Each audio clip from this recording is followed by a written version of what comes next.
entrepreneurship in and of itself is not the only thing that Abundant Journey is concerned with.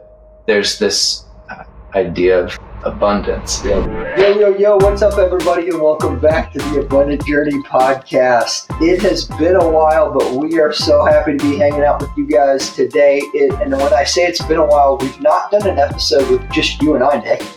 So how are you? Man, I'm good. It brings me like endless joy that you just introduced the podcast with yo.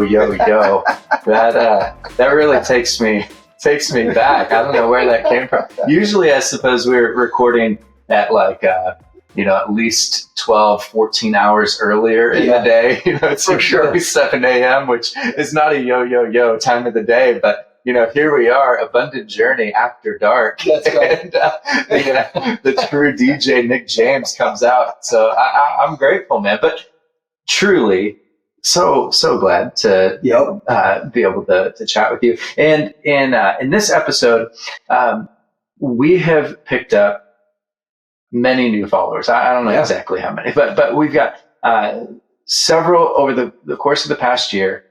Our listenership has grown, which we are so grateful for. 100%. That's wonderfully exciting, and it ought to, right? Because we've had some amazing guests on, and so I'm so glad that their story is going out. But in recognition of us having a handful of new, or more than a handful of new listeners, we realize that maybe some of you have questions of like, what is an abundant journey? What are these guys all about? What are we trying to build here? Mm-hmm. And so in this episode, we really wanted to get to the heart of what is Abundant Journey. What are we trying to do? What makes us different from any other entrepreneurial investing podcast that people could listen to or engage with? And man, since this was like your original dream, a brainchild, birthed of your own heart, I'd love for you to for somebody who hasn't really heard the story of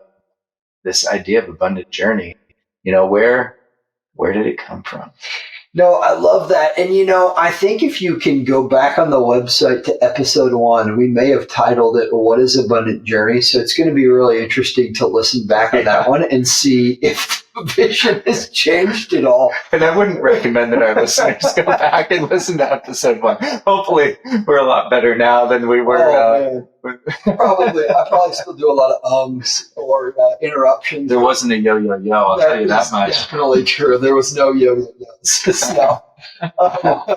Well, the beauty of this journey for us, and I've shared on past episodes, like my journey in the banking world really was this eye-opening experience because I was a homeschooled kid. Then I went to Bible college, loved all of the above, but then I jumped into business and I had no idea how business worked. And for me, there was this moment when I was sitting across the table from really successful business owners, entrepreneurs, investors, and these people had learned to play the game different than the rest of the population. And what I mean by that is they weren't hanging out on a 9-to-5 job, but they were building assets, they were building wealth, they were making a difference, they had control over their time, freedom over their time.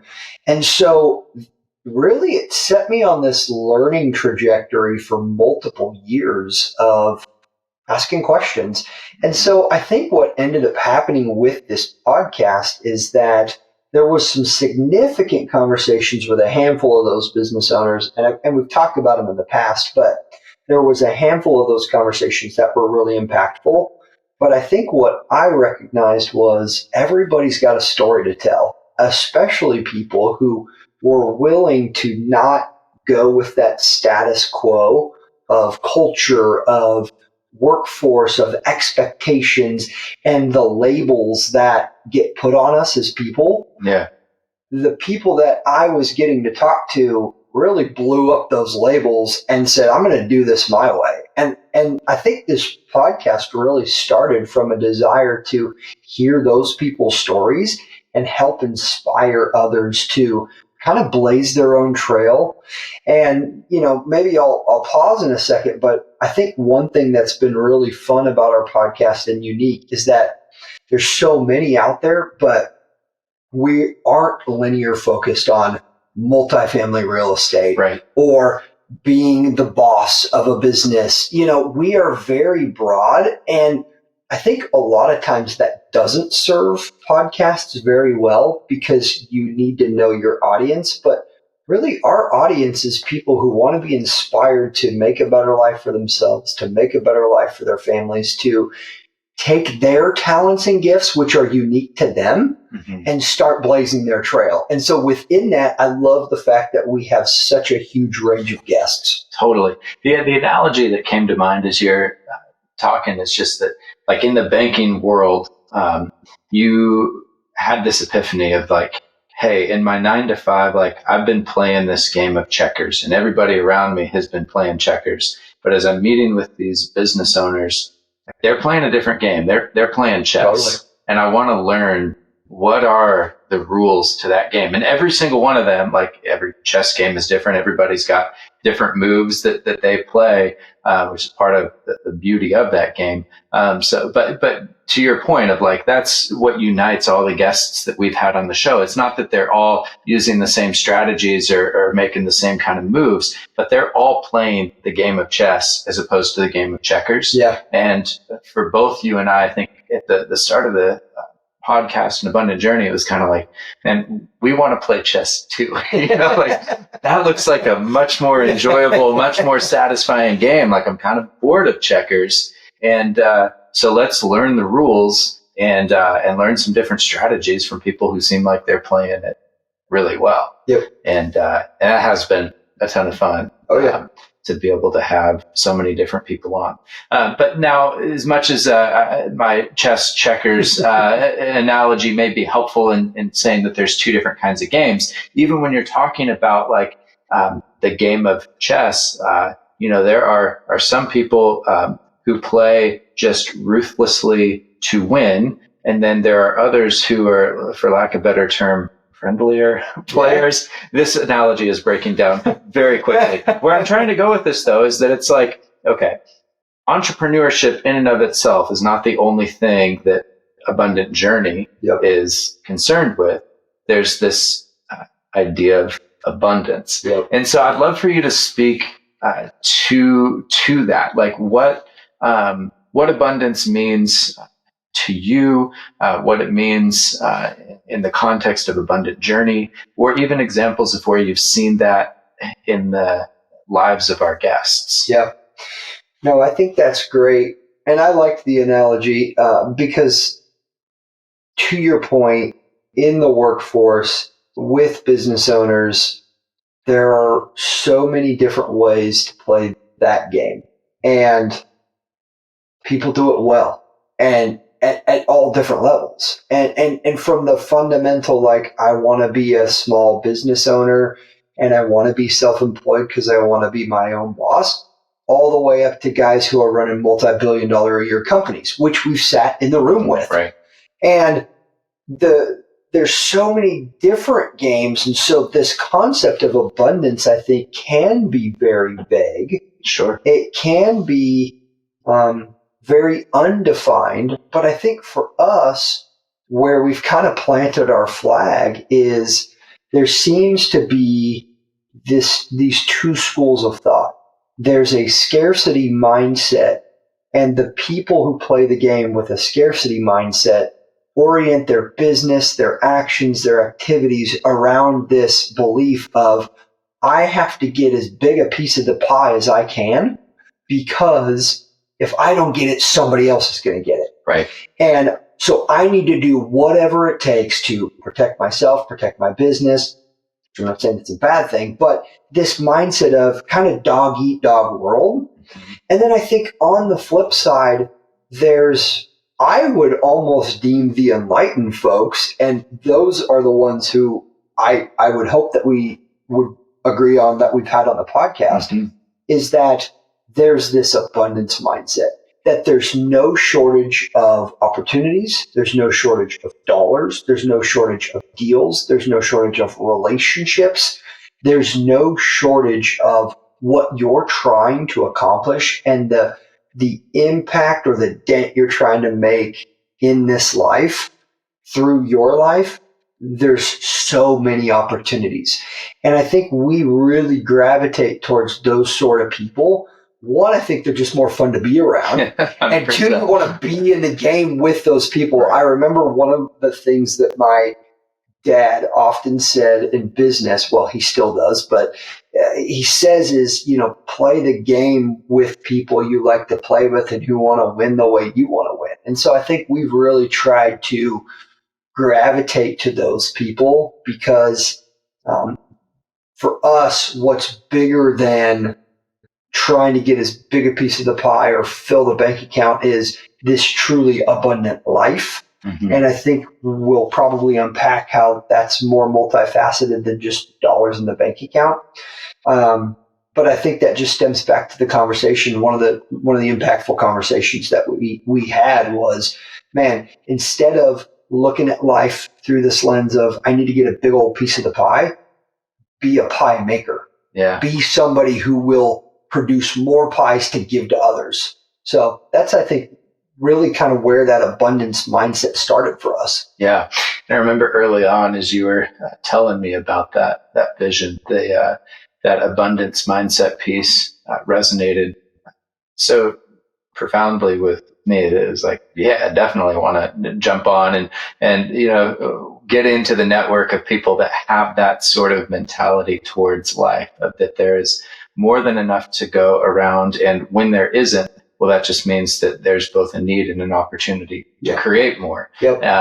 And so love that. And I think there's another aspect to abundance that perhaps we haven't delved into explicitly, whether on the website or in our podcasts. But I just think of abundance also in the context of like human flourishing, and that there are ways of doing business and entrepreneurship and investing that are exploitive. That's a hard word, but where you're exploiting others, right? Yeah. You're taking advantage of people, and that generally is accompanied with a sort of scarcity mindset. But that with an abundance mindset, you're really seeking the flourishing of all people. Yeah. There's certainly a flourishing for yourself. There's a flourishing for your family, but there's also a flourishing that you're creating in the communities around you. And that's been one of the awesome things in talking with so many of the business owners that we've had on, is that they realize that, yeah, they created the business, but it's now so much more than just something that they own. Like they've got several families that now are part of this business and are being blessed by the profits and the income that it's producing, and they're part of creating those things.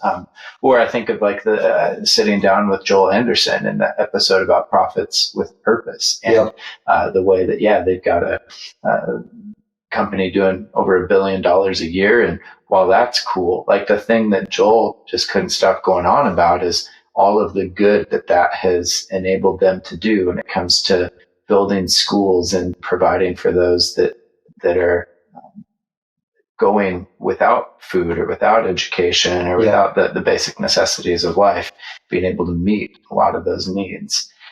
So I think that abundance and human flourishing go hand in hand.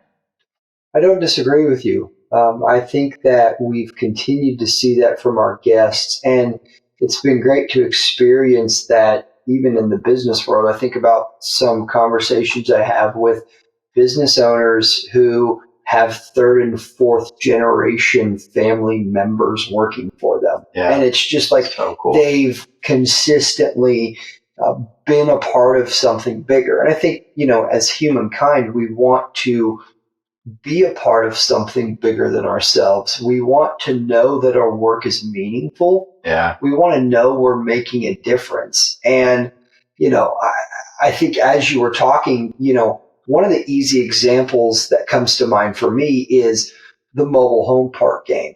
We've had some great conversations with people in the mobile home park investor space, and they rightfully so get angry at the mobile home park investors who buy properties and jack up rents really high, and they have to evict, or they don't have to, but they evict tenants, and people are then either out of homes or they don't have places to go, and maybe that's all that they can afford.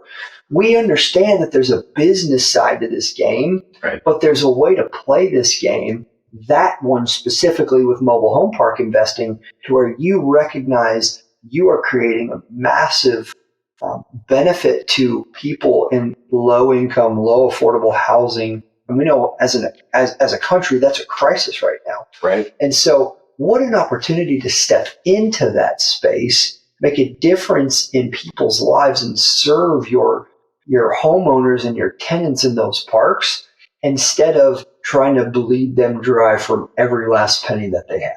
Mm-hmm. Yeah, 100%. I mean, it's we end each episode with that question of like, how do you want to be remembered? And we've had so many great responses to that. But part of why we end the episode that way is because using the mobile home parks and using like a Corey Harrelson in particular with that, I just couldn't imagine getting to the end of the episode and anyone being like, well, the way I hope that I'm remembered is for, sucking the earth dry of all of its resources and, evicting the poorest of poor so that I could make a few extra bucks. Fortunately, that has not been the answer. That's right. We've gotten from many of our guests. If that is the answer we get, we probably won't air that episode. Yeah. They might not fit the abundant journey type. But that, it gets to the heart of exactly what you're saying, that it's more than just total profits, but it's what kind of good you're able to create in the world, and recognizing, as you said earlier, that everybody's wired a bit differently. Everybody has different gifts, different interests, different talents. And so with Abundant Journey, we want to both inspire and, as best as possible, equip people to take hold of those things. Like your talents and your interests and passions are not accidental, but they exist for the common good of the world around you. Yeah. And that's not just good for them, but also, as we've seen in the lives of our guests, has very material benefits for you as well. Yeah. Well, and I think we've really tried to set this up, both Abundant Journey and the podcast, as the antithesis of a lot of the voices out there in the social media space, the ultra uber successful people. And you and I mean, we like vacations, we like finer things in life, but there's so much noise around. Do you want to own a jet? Do you want to be running $1 billion empire? Do you want to be able to go do XYZ? And, I think one thing we've loved so much with our guests is how they understand the wealth they've built. And some of them have built tremendous wealth. Right. Their goals are not that. Their goals are to make a difference. And so I think we really pride ourselves on this, really embracing kind of the anti-voice of the common social media of success at all cost, and no matter what it takes, crush everybody, sacrifice everything else in your life to get that thing. Because as we have experienced and had conversations with people, there's plenty of people who reach that level and are miserable, and they reach those levels of success and say, holy cow, I missed it. I missed the journey. Yeah. No, that's huge. And it gets back to just what metrics you use to measure abundance or to measure success. And so many of the, I think of like the Grant Cardone and the 10X, and, as much as some of those principles are good and helpful, I'm not meaning to knock anyone in particular, but I like you, I've got a wife, and 3 kids. And it's like, well, to 10x my business is also going to require like 10x the amount of my attention and 10x the amount of my energy and concern that's going into my business. And as much as, I'd like to be made of, like infinite capacity and ability, I'm just not. And so like, while I might be able to 10x my wealth or my success, like I can't 10x my time or my ability to be present with my wife and my kids. And just, it's been refreshing, the number of guests that we've had on that have had limits on how much they're willing to put into their work, because they recognize that life is more than just dollars in a bank account, or life is more than a certain number of social media followers. Like they've had a very well-rounded sort of metric for abundance. And we've actually talked about, what we have with Abundant Journey is these 5 F's that are 5 metrics by which we measure a life of abundance. And we mention them in every podcast episode in that golden nugget round. But again, I think of listeners that are maybe less familiar with the show. And so I'd love for you to, explain, all right, what are those 5 F's and why are those, these aren't like the infallible 5 metrics. They're not the only ones that you can use, but why, why have we chosen these 5 metrics that we always ask our guests about? Well, before I dive in and ask or bring up the 5 F's, since I do it every episode, I would just really step back real quick to your word you were just saying. And I think, as people get to hear the questions we ask, as they get to know what we're working on, as they get to know what our guests are doing, make no mistake, like our guests are grinding and they're working hard. Yeah. And there's seasons of that. And there's a recognition, but there's also a recognition of, and I love how you put that, there's just more to life than that. And I think that in our hustle culture, in our social media voices, that's what sells and that's what sounds really good. And those people are driving the fancy cars or are going on the fancy vacations. And so within that, it's really easy to put up this facade and this visualization of the grand life and the good life. And again, with us bucking against that, we'll come back full circle now to the 5 F's. And I think what it is that you and I have looked on and we've said, all right, well, what does the good life actually mean? Mm-hmm. And what does it look like? Beautifully, it's different for many of our guests. And so we're not trying to impose that on anybody specifically, but I think we've tried to give some pillars and some framework that I think we all universally can agree on. So family is the first on the list, because for most of us, family is essential. We have been placed in the homes and we have spouses, we have kids that we're tending to, and there are significant needs that our family members have that can quickly be neglected, but family is such a pivotal point. And I've experienced in my own life that if things within the family dynamic aren't good, well, nothing else in life is good either. And so that is an essential piece. Wouldn't you agree? Yeah, and it just gets to the heart of what does it mean to be a human being? Like as humans, we are relational creatures through and through. And one of the saddest pictures is, the person who dies alone. They have everything in the world in terms of material possessions, but they have nobody around them to enjoy it with. And so, whatever family looks like for different people, because we know that family can be complicated. We also know that not all of our listeners are married or have kids, but I think, family is kind of that encompassing of the relational. Your people. Your people. Exactly. And the priority on having, rich, meaningful relationships with people that you love and who love you, and that being one of the things that makes life so worth living. You cannot have an abundant life without at least a handful of really sincere, meaningful, loving relationships. Yeah.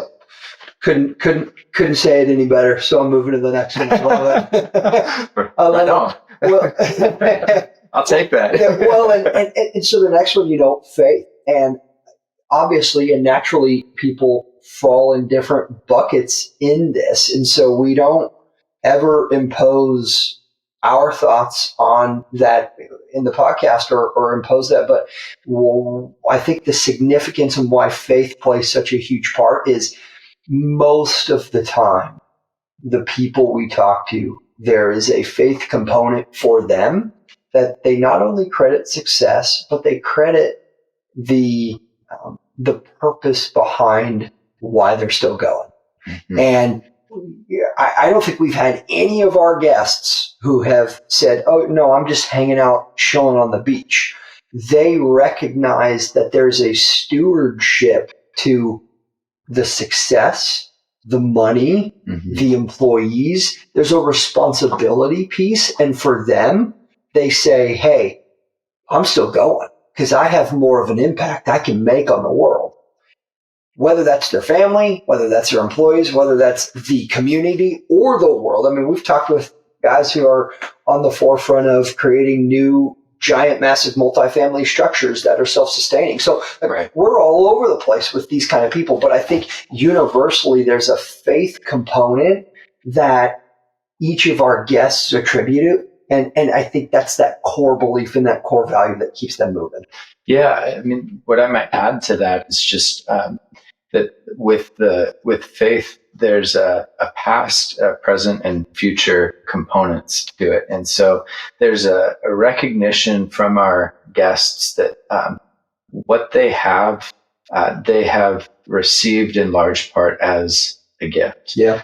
There's a profound gratitude for the opportunities that they have, for the skills they have, the relationships that they've found themselves in.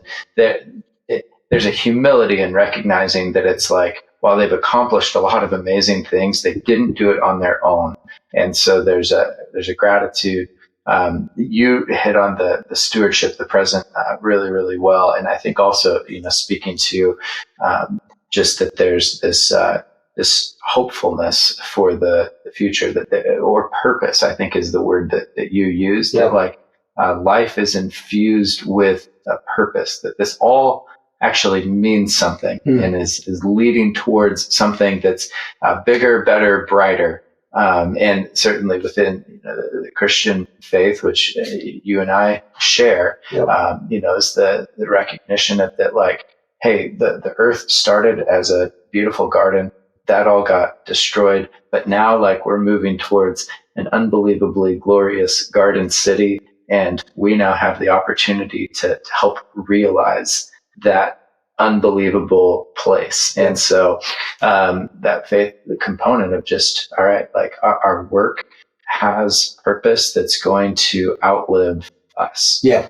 Which is really cool. That's so cool. And that's what keeps us going. And many of our guests is that recognition of, we're going to keep this thing moving forward. And how many times have you heard it when you go on a vacation, or you go to a friend's house and your folks or your parents say, leave it better than when you found it. That classic line. Exactly. I think that's simply put, that's what we're in it. Leaving it better than you found it. Yeah. So next one here we talk often about, and it's a fun one, is fitness. And many of our guests actually love to talk about this one, because I think there's just a reality in our Americanized fast food culture that we get going and we get busy, and it's I would say a majority of us struggle with some level of consistent exercise, consistent healthy eating. But you and I, and again, I think we all know the rules and know the principles, but the impact that taking care of your body has in doing these other things, in running businesses, in growing as parents and as entrepreneurs and whatever you put there. I think this goes back to my Bowflex days, I'm sure, because I would be on the phones with guys and gals who were heavy overweight. And, the dream they had was, I want to be in shape so that I can roll around with my grandkids and that I'm going to be around for that. And so, I think we don't ever try to get into the realm of being the experts for fitness or health or anything, but I do think it's a recognition of, hey, this is something to continue to work on, because we all universally, I think, have the same goals of, I want to be around for my loved ones. I want to be able to make a difference. I want to be able to do the fun activities that I enjoy. And so that's always a fun category when we bring it up. 100%. And I feel like you're being a little too humble, because I hope I'm not giving away too much, but I'm thrilled about the Nick James diet as well as the Nick James workout plan. It just won't surprise me if within a couple of years, you're known as a fitness influencer. Whoa. But yeah, I know that for both you and I, we often feel like we're in our before picture phase more than the after phase. But in all seriousness, to your point, if the abundant life, if part of abundance is human flourishing, that there's a physical element to that as well. And it's hard to say that, anybody is experiencing human flourishing when you feel limited by your physical capacity because you've neglected your health or your fitness. And so it's an easy thing to do, especially when you get busy, especially when you've got other pressing responsibilities. But we just recognize that it's not just about the physique or having the six pack that you can admire as you look into the mirror, but there's a holistic sense to fitness, that when we're well physically, that plays into our mentality, it plays into our spirit, it plays into the way that we just carry ourselves into the world. And so it is a vital piece of abundance. No, I think you're right. And again, I hope you listeners, as you hear this, like you gave the disclaimer before, Nick, these are not the only five, but there's a web here of what abundance looks like. And there is an intertwining of all of these components to true abundance. And so I think we continue to press in and say, hey, abundance isn't just this, or what this influencer says, or what this post says, or what this website says, or what this company is selling. There's so much that goes into abundance, and I think that's why we love the conversations we have. So, right.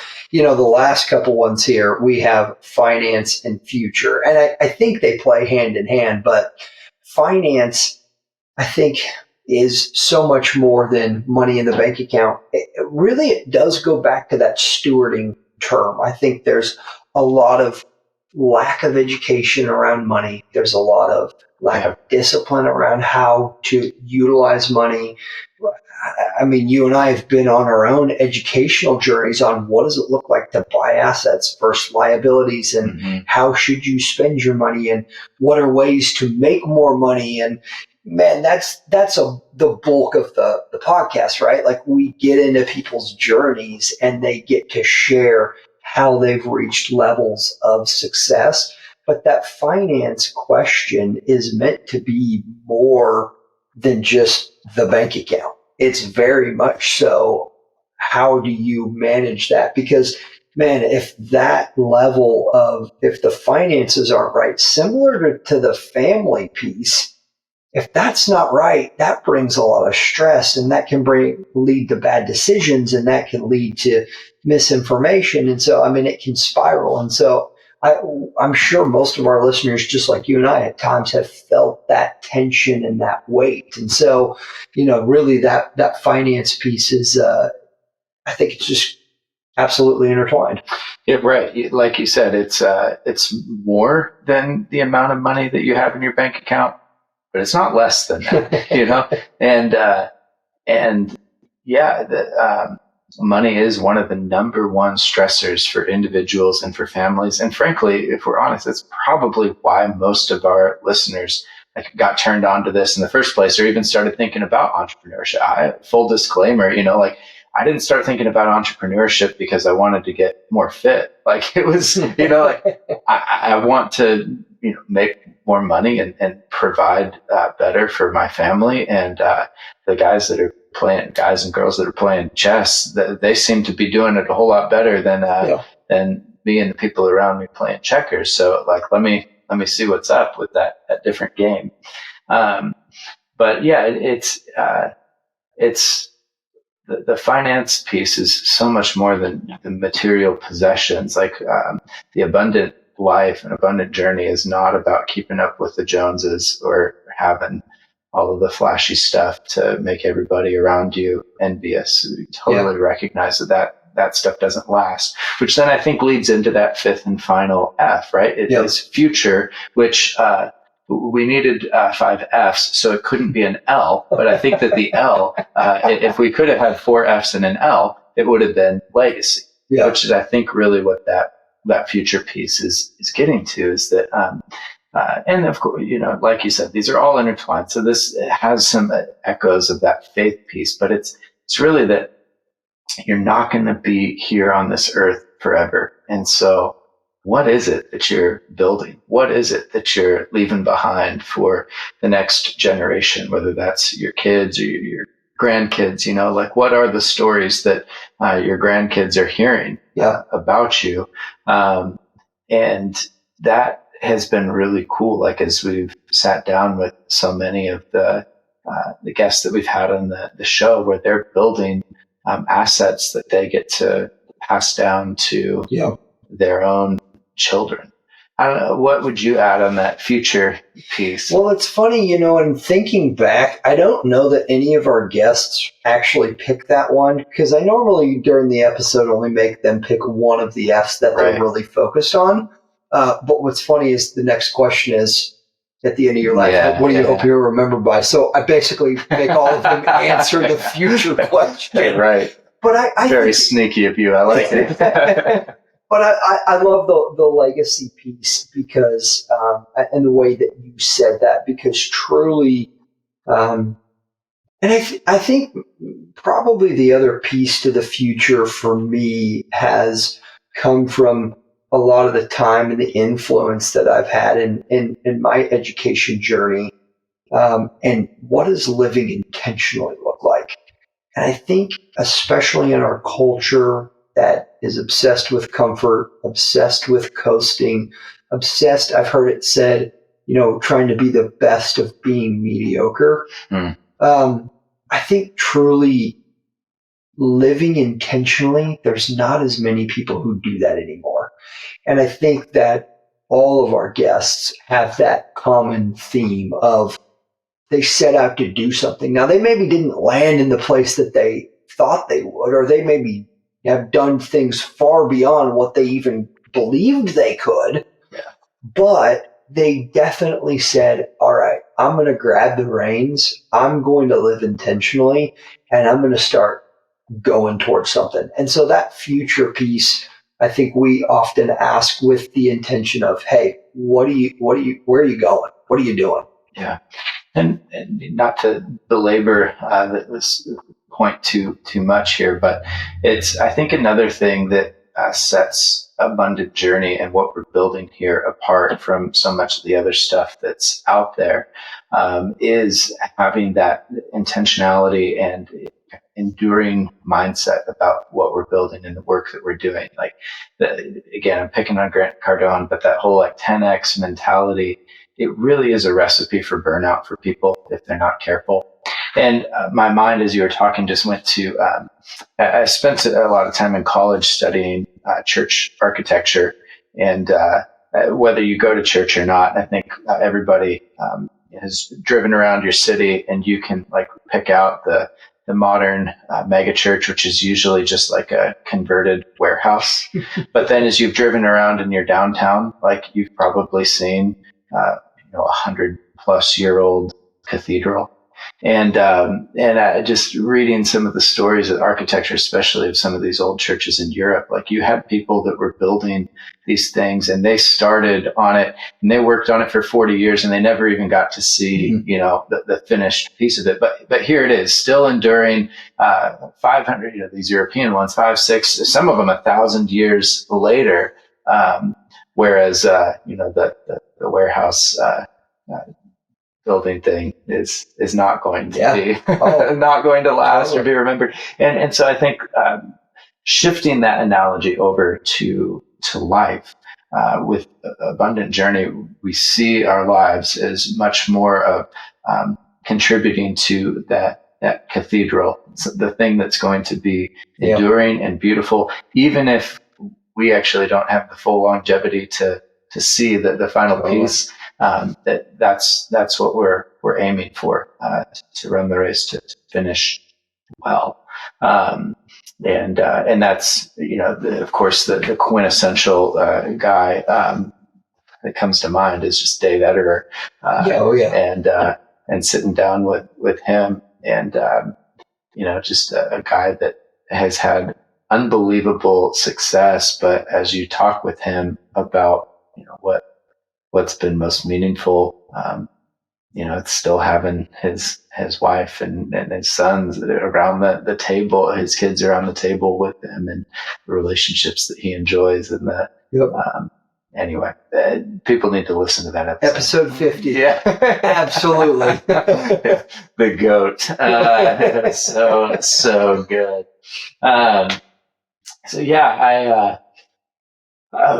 When you think of what your hope for listeners, or people that are engaging with Abundant Journey, just how would you your elevator pitch to folks for continuing to engage here or share? If it wasn't clear enough from what we shared about the heart behind Abundant Journey, just succinctly tell me your hope for people that are listening in. Yeah, and that can change, I think, over time, and I think it will change for us. I think we're in the stage right now where we're just loving having conversations with people who really are like-minded in those things. I mean, we've just spent, 30 minutes talking about the kind of people we want to be around and the kind of people we want to learn from and the kind of people that we believe our audience wants to learn from. And so it's been so encouraging to hear from our guests who have reached out to, or not our guests, sorry, our listeners, to hear from listeners who have reached out to guests, who have taken them up on training, who have jumped on calls and asked them for wisdom and advice and their perspective on new ventures and things they're going to do. And so I think community continues to be a thing you and I talk about, of just, hey, people who are really trying to give to one another, share in the wisdom, experiences, and knowledge of their successes. And I really do think that our listeners play a part in that, in continuing to help send amazing people our way. And it's been fun because I would say probably at this point, maybe half of the guests we've had over the last year have come from my immediate or your immediate network of relationships. The other half have come from word of mouth referrals. Hey, these are the guys you want to have on. These are the folks you want to be talking to. And I love that. That speaks to that generosity of, oh no, this person, you got to hear their story. And we I think view ourselves as the vehicle of just sharing those stories. Yeah. And that's all we're trying to be right now. Yeah. Yeah. I love that, man. It's so good. And as I think about, listeners to this show, we would really love to hear from you and where you're at in your own story and journey. And perhaps that's one of the things, at least at this point in the podcast also, that sets us apart. Joe Rogan may want to hear from you, but Joe Rogan ain't going to reply to you. Let's just be real. But that is something that really is our heart is to encourage you in your abundance journey. And so if you want to connect with us, please do so. hello@abundantjourney.net. We would be happy, either one of us, to hop on a call, hear, what it is that you feel you want to do, what you can contribute to the world, your ideas, your dreams. We want to encourage you in those things. And that's one of the beautiful things that has happened as we've been building this thriving network of like-minded people that want to help. And so if there's ways that we can help connect you to folks within our network, pretty much no matter what direction you want to go, there's a high likelihood that we're going to have connections with folks that can help get you there. Yeah. But in order for us to bridge that, you got to reach out to us. So that's an open invitation to chat with us and see where it goes. Totally. No, I love that. And it's, man, this has been a fun episode. We need to do a few more with just you and me. At least I like talking to you. Hey, again, man, I'll tell you, I feel so flattered this episode that, with all of the kindness that you have shown me and saying that, I said things perfectly, floating on the cloud right now. We can do this anytime you want if you're going to be that nice. So no, this is great. We'll definitely need to do more of it. In the meantime, where should people go? What should they do? Check out abundantjourney.net. You can also listen to any of our episodes on the major podcast platforms. Connect with us on LinkedIn. I'm another episode for another day, but I go by Nick Zalk there, which is the legal last name. James is attributed to my grandpa, who was an entrepreneur, but that's a place for me. Instagram, I do go by Nick James, so I'm kind of all over the place. You're probably going to have to try to find me, but what about you? Yeah, absolutely. You can, it's a German mouthful, but on all the social media platforms, it's at Nick Offenkamp. That's Offenkamp with an A and an F and a K. You figure out where those go. Or for both of us, you can just look at the show notes. That might be easier. We do have a newsletter that, in the best of times, it's weekly or biweekly. In the worst of times, it's about once a month. But we do try to chock that full of value. So do subscribe to that. And then the very best thing that you can do is share this episode with a friend. Share what we're doing with a friend. The next best thing that you can do is in your podcast player of choice, give us a 5 or 10 or however many stars you can give in that rating. Give us some stars, show us some love that way. And if you really want some extra credit, you can type some nice things into the review box. That does help people find the podcast, hear the amazing stories of the guests that we have on, and hopefully help more and more people along in their path towards an abundant life. Yeah, absolutely. And I think what we need to do here soon is do some kind of a survey for our listeners, and we can do 1 to 10 on if I should start episodes with yo, yo, yo, or maybe some other introduction, but we can keep playing with that one. Yeah. People can look for that on the Instagram poll. All right. We'll post it as a story in this next week, and everybody can vote on best introduction phrases. So yeah, if you got a good one for us, again, hello@abundantjourney.net. All right. That was probably the world's longest landing of podcast plane, but I think we've safely touched down, and looking forward to being back with everybody very soon. Talk to you soon, folks. Thank you.